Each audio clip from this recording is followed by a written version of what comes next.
이번 사연은 지옥 같은 시댁과 악마 같은 형부에게서 이혼으로 탈출한 언니와 맥주 한 잔을 한다는 분의 사연인데요. 무슨 일이 있었던 걸까요? 함께 보시겠습니다. 안녕하세요. 저희 언니는 직업 군인인 형부와 결혼을 했습니다. 결혼 준비할 당시 관사에서 살지 않고 서울에 집을 얻어 살 거라는 얘기를 들었어요. 그래서 그런 줄 알고 있었고 상견례 날에 사돈어른들을 뵙게 되었죠. 그 댁은 특이하게도 사돈어른은 말씀이 없고 안 싸돈이 혼자 말 다 하는 스타일이더라고요.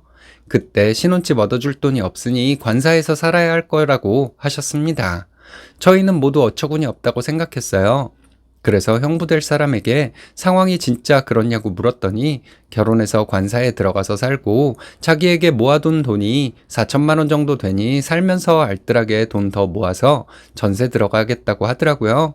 저희 식구들은 예비 형부의 말을 모두 믿었습니다.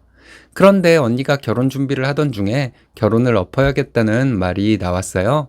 왜 그러냐고 했더니 언니가 예비 형부와 사귀면서 온갖 막말을 들어왔다고 하더라고요.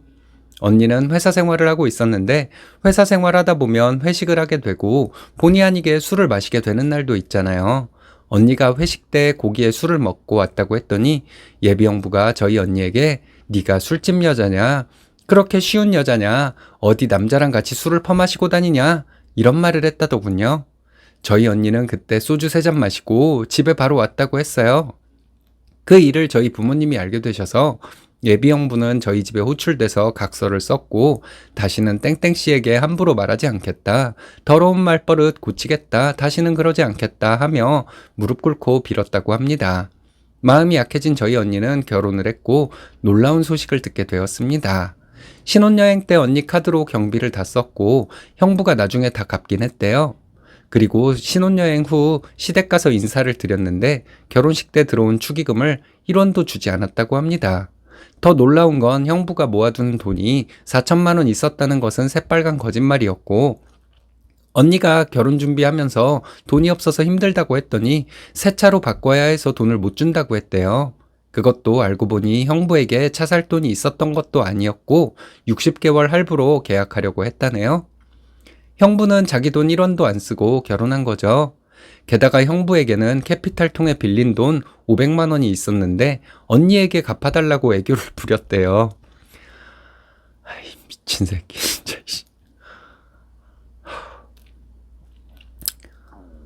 언니는 결혼한 지 얼마 되지도 않아 형부와 시댁 실체를 알게 되었는데 자기가 등신이냐고 500은 절대 갚아줄 수 없다고 버티자 시어머니가 갚아주셨다고 합니다. 형부는 퇴근하고 집에 오면 게임에 빠져 있고 언니랑 대화도 잘 하지 않았대요. 그러니 신혼인 언니의 스트레스 게이지는 갈수록 높아졌고 잘 다니던 직장 관두고 아이 가지려고 노력하고 있는데 좋은 소식은 없네요. 형부가 군인인 관계로 관사에 살고 있고 언니는 그 지역에서 아는 사람이 한 명도 없으니 너무 외로운 상태로 살았습니다. 알고 봤더니 아기가 안 생기는 원인은 형부에게 있었대요. 언니의 몸 상태는 정상이었고요. 더 쇼킹한 것은 형부는 자기 몸에 이상이 있다는 것을 알고 결혼했다고 합니다. 그런데 언니에게 말하지 않았고 언니는 이상하게 임신이 안 되니 병원 찾아다니면서 같이 검사하다가 알게 되었대요. 형부의 정자가 건강하지 않은 상태니 아이가 생길 리가 있겠어요. 언니도 이제 임신하려는 노력은 하지 않는다고 하더라고요. 형부는 병원에 같이 다니면서 필요한 치료를 받으면 되는데 자존심 세우면서 병원 다니는 것을 거부했다고 합니다. 게다가 시어머니는 언니에게 네 자궁이 시덥지 않아서 그렇다. 결혼하고 살쪄서 자궁에도 이상이 생겨서 아기가 안 들어선다. 이런 적반하장을 했다고 합니다. 형부는 바로 앞에서 이런 소리를 듣고도 자기 어머니에게 본인에게 문제가 있다는 말을 하지 않았대요. 지금까지도요. 형부는 군인이라 급여가 무척 적다고 들었어요. 그런데 언니에게 형부가 봐놓은 19만 원짜리 트레이닝복을 사달라고 저희 언니를 달달 볶았대요. 어느 날 언니네 집에 놀러 갔더니 형부는 없고 언니가 엉엉 울고 있어서 왜 그러냐고 물어봤어요. 트레이닝복 안 사준다고 사람 볶아대서 결국 사줬더니 그거 입고 부대에 자랑하러 나갔다고 하더라고요. 우리 언니는 10,000원대 보세옷 사 입는데 형부는 너무 철이 없는 것 같았어요. 그날 우리 언니가 그렇게 살고 있는 걸 보니 너무 속상하고 화가 나더라고요. 결정적인 사건은 저희 아버지가 돌아가신 직후였어요. 아빠는 폐암 말기로 1년 반 동안 힘들게 투병 생활하시다가 하늘나라 가셨어요. 투병 생활하실 때 언니가 직장을 그만둔 상태였고 아빠 병수발하는 엄마 도우려고 2번 친정에 왔거든요. 형부는 그 상황을 뻔히 알면서도 언니한테 전화해서 왜 집에 빨리 안 오냐고 난리를 쳤어요. 형부는 막상 저희 집에 와서 놀고만 있으면서도 자기가 뭘 도와야 될지 신경도 안 쓰더라고요. 그렇게 언니가 아빠 병수발하러 집에 2번째로 왔고 마지막 날에 아빠가 돌아가셨어요. 형부는 아빠의 부고를 듣고도 엄청 늦게 왔어요. 부대에서 아빠 병원이 그다지 먼 거리도 아니었거든요. 제 신랑은 새벽 4시에 임종하신 아버지 부음을 받고 아침 8시에 도착했습니다. 형부는 부대에서 장례식장이 2시간 거리인데도 오후 2시가 다 돼서 오더라고요. 장지에 내려오면서 화장하고 있으라고 부대원들과 같이 내려온다고 했어요. 형부는 그날 장례식장에 제일 늦게 오고 제일 먼저 갔습니다. 그날 일은 다시는 언급하고 싶지 않네요. 그 일이 있고 부대에 일 있다고 먼저 가버렸어요. 저는 사무제 지내고 버스터미널에서 같은 시간에 출발했어요. 서울에 사는 저는 이미 도착했는데 언니는 아직 도착하지 않았더라고요. 알고 봤더니 언니가 형부한테 버스 3번 갈아타야 하니까 좀 데리러 오라고 했는데 형부는 피곤해서 잔다고 안 나온다고 했대요.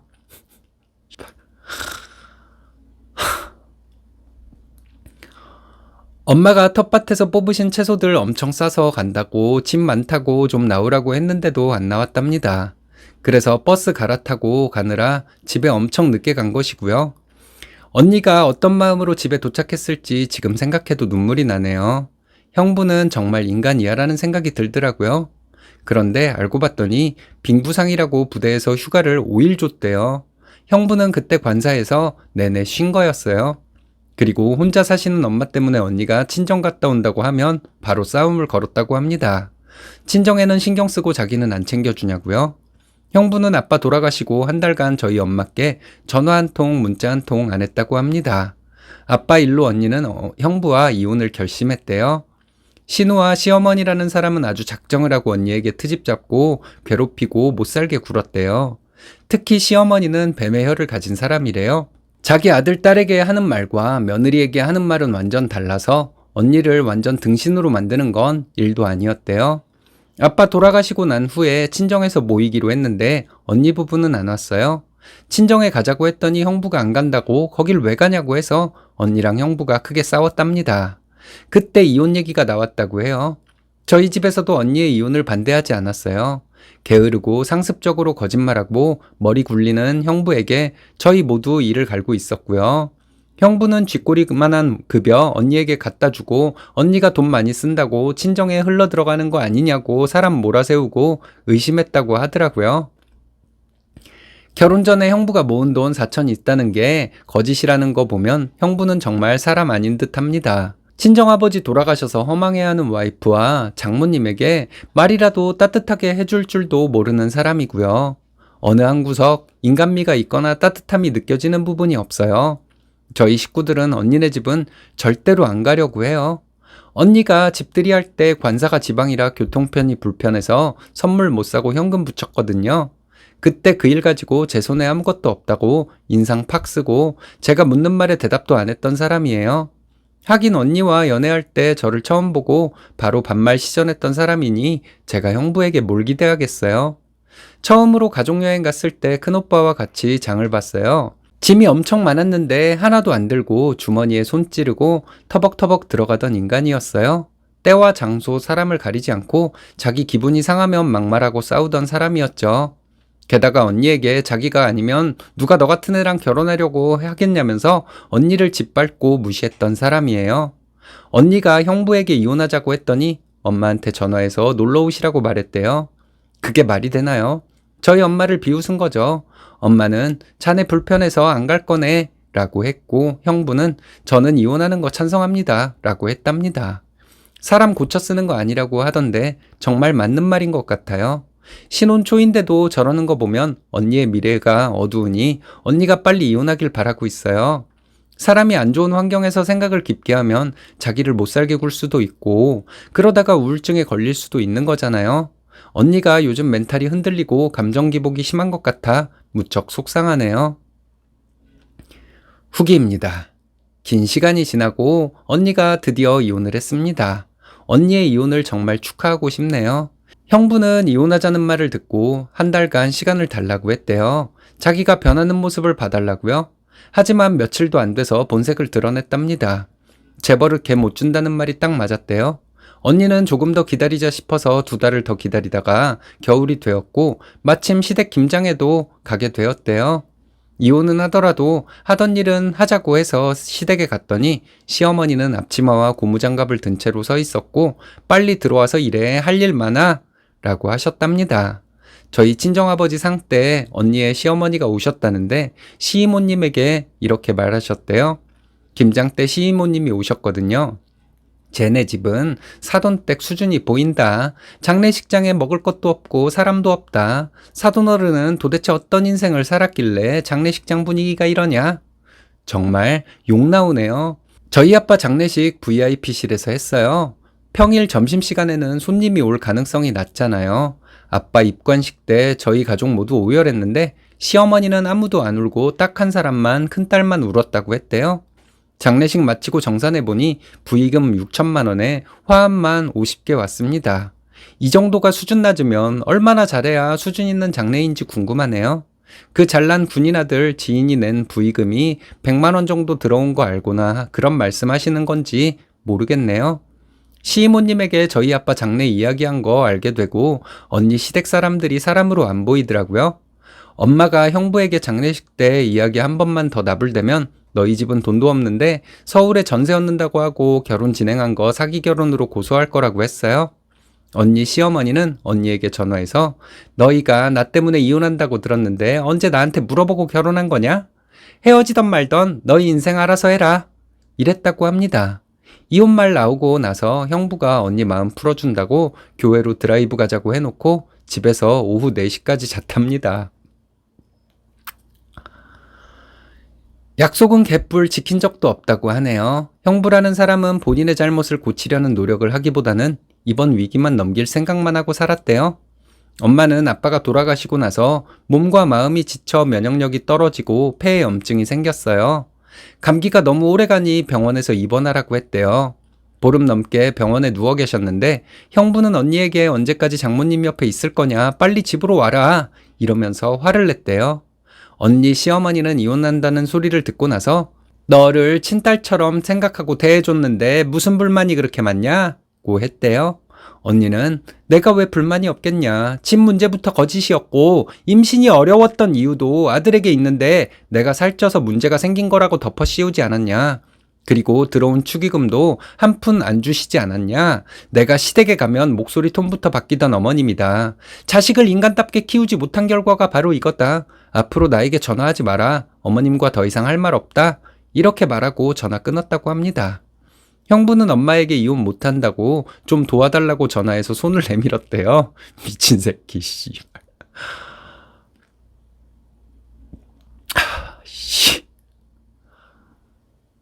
엄마는 땡땡이가 큰 딸인데다가 너희 장인어른이 제일 아끼던 소중한 딸이었다. 너희 집안이 워낙 무례하고 없이 살아서 가족 모두가 이 결혼을 반대했지만 내가 다 커버하고 결혼시킨 건데 내 잘못이 너무 큰 것 같다.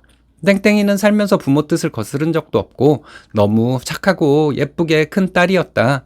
한 가지를 하더라도 신중하게 생각하고 결정하고 실천한 딸인데 그런 딸이 오죽하면 이혼을 한다고 나오겠냐? 나는 내 소중한 딸의 이혼을 막을 이유가 없다. 내 소중한 딸이 아빠 간병하는데 사위가 돼서 빨리 집에 들어오지 않고 뭐하고 있냐고 윽박지른 거 다 안다. 자식된 도리하는데 그걸 가지고 뭐라고 한 너는 사람도 아니다. 나는 너희 이혼 100번 1000번 찬성한다. 너희 엄마도 나에게 전화해서 헛소리 하던데 너도 똑같구나. 너희 모자랑 할 말 없으니 다시는 전화하지 마라 하셨대요. 언니는 형부에게 내가 미쳤나 보다. 너 같은 사람이랑 몇 년이나 같이 살았으니 말이다. 나랑 같이 있을 땐 날 쳐다보지도 않더니 친정에 가면 왜 빨리 오라고 찾았냐. 빨리 헤어졌어야 했는데 무슨 미련이 남는다고 네가 변하겠다는 말을 믿고 기다린 건지 너무 한심하다. 거짓말로 시작한 이 결혼 이제라도 끝내게 돼서 다행이다. 너라는 인간에게는 별로 할 말도 없다. 했답니다. 우리 언니 처음부터 다시 시작해야 하는 인생이지만 쓰레기 더미에서 탈출한 거 너무 축하해주고 싶어요. 사람의 탈을 쓴 짐승에게서 빠져나오는 우리 언니, 앞으로 살 날이 더 많으니 힘냈으면 좋겠어요. 언니는 내일 법원에 간다고 합니다. 이제 그 길고 더러운 터널에서 빠져나오는 것이니 밝은 세상에서 멋진 인생 살기를 바랍니다. 내일 저녁에는 언니가 제일 좋아하는 청년다방 떡볶이에 맥주 한잔 해야겠어요. 형부가 정말 미친 새끼네요. 늦은 감이 있지만 언니가 지옥에서 탈출한 것을 축하드립니다. 인간 이하는 평생 괴롭게 살게 돼 있습니다. 미친 개는 몽둥이가 약인데 몽둥이질을 해줄 사람은 세상에 많거든요. 청년다방 떡볶이와 맥주는 제가 사드리고 싶네요.